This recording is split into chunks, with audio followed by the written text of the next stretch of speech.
Muchísimas gracias.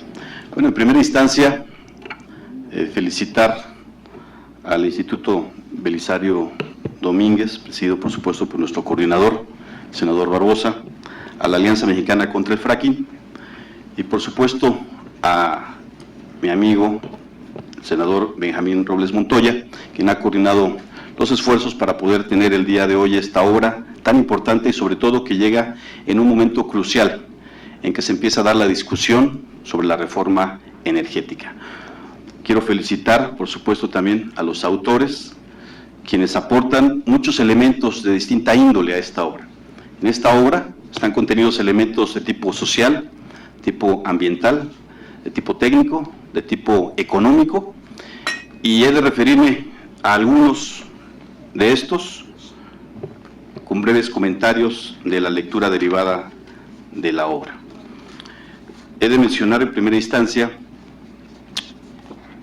que Luca Ferrari nos habla del petróleo convencional y los altos costos del no convencional, lo que él denomina el pico del petróleo, y vienen gráficas muy interesantes, donde hay una comparativa acerca de la producción mundial contra el costo, cómo es que a pesar de que ha declinado el tema de la producción, se ha mantenido el ingreso por lo elevado del costo en el precio internacional del petróleo.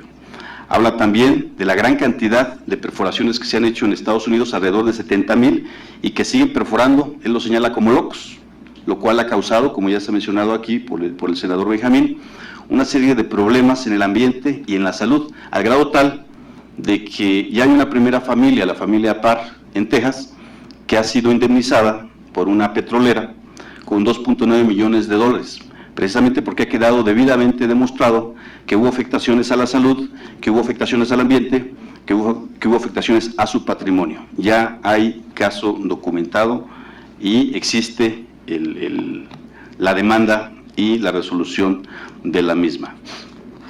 Tenemos también, por supuesto, la participación de Claudia Campero Arena, quien nos habla de los impactos socioambientales en los procesos y justamente habla también de la gran cantidad de agua que se utiliza para poder realizar esta práctica, de entre 9 y 30 millones de litros de agua por pozo, y en algunos casos, como también ya se ha mencionado, en el caso de Michigan, donde se utilizaron hasta 80 millones de agua. Vean ustedes, si hablamos de que está detectada una franja para poder realizar este tipo de operaciones en el norte del país, que es precisamente la zona donde hace falta agua. Estamos hablando de Coahuila, estamos hablando del norte del país, Chihuahua, que se vería seriamente afectados todas las tierras de esta zona. Entonces, evidentemente, tendría afectaciones a la salud, contaminación al aire, al suelo, cambio climático, y que sin duda significaría la posibilidad de que se contara con menos agua para el consumo humano. Aroa de la Fuente López nos habla de la explotación de gas shales y las implicaciones económicas. Y hace una pregunta que se me hace muy interesante. Ella dice, ¿y el empleo? Nos señala que en el caso de los Estados Unidos, del total de los empleos que se generan, los que están relacionados directamente con el tema de los energéticos, del petróleo, de la explotación del gas, etcétera, es alrededor del 0.02%.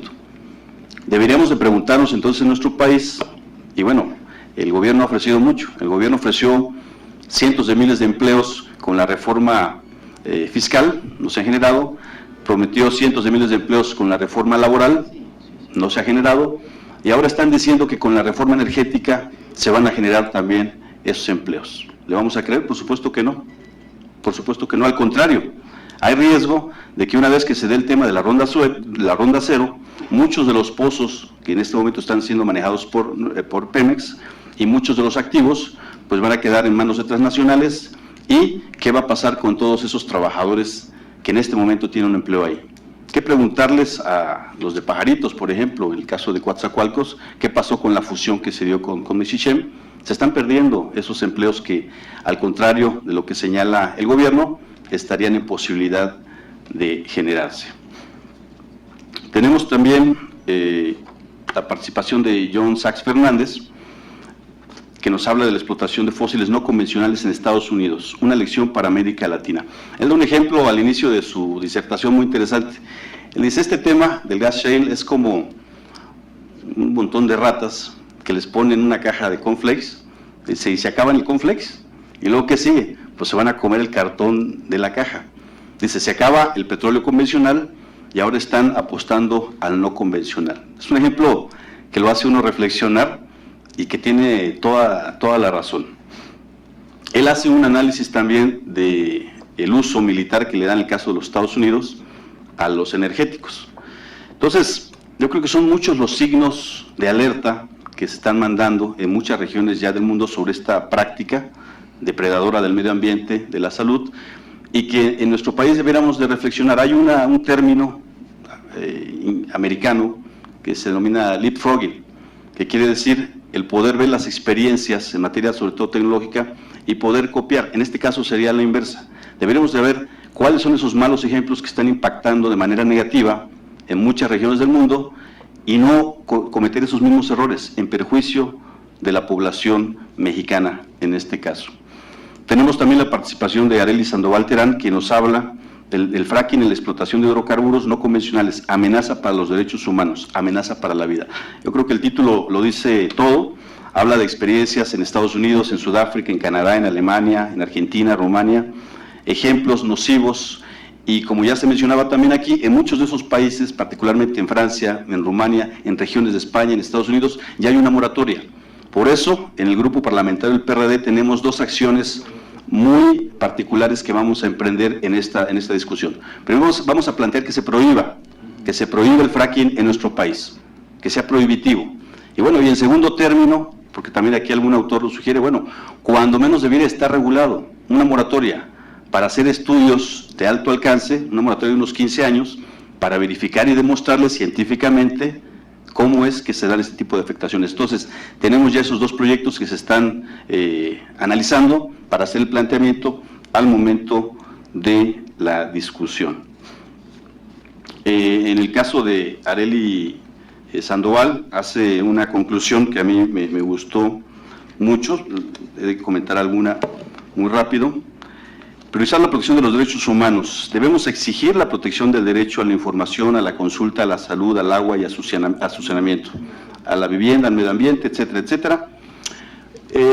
Y tiene toda la razón. Vean ustedes, en la reforma que se está planteando en este momento, viene ya una expropiación disfrazada, porque la ley le va a dar en primera instancia prioridad al uso de terrenos para que pueda haber derechos de paso para las tuberías o para la explotación, perforación de pozos nuevos, por encima de cualquier otra actividad productiva.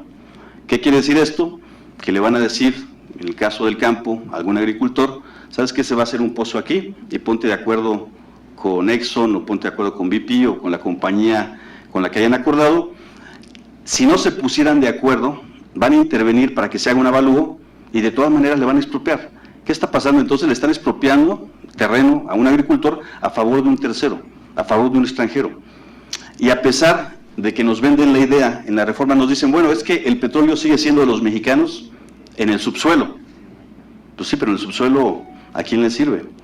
Y es una situación contraria porque después las propias empresas dicen que podrán reflejar en sus estados financieros reservas que puedan ser detectadas en el subsuelo. Entonces ahí hay una contradicción muy grave. Entonces, ¿es o no es que se está cediendo el petróleo? ¿Es o no es que se está cediendo soberanía nacional? Sí, las transnacionales ya van a poderlo reflejar en sus estados financieros como un activo.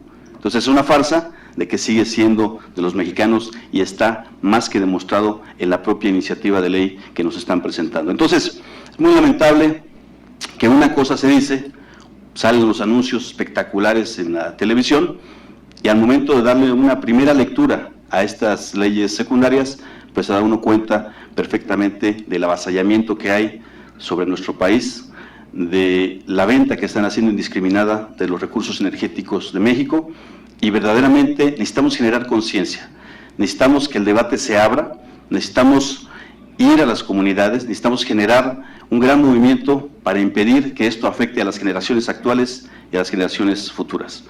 Muchísimas gracias y felicidades a mi amigo Benjamín, sé que me pasé un poquito en el tiempo, felicitarle senador de lo más activo y muy comprometido con todas las causas sociales. Felicidades, felicidades a todos los autores de este libro. Muchas gracias.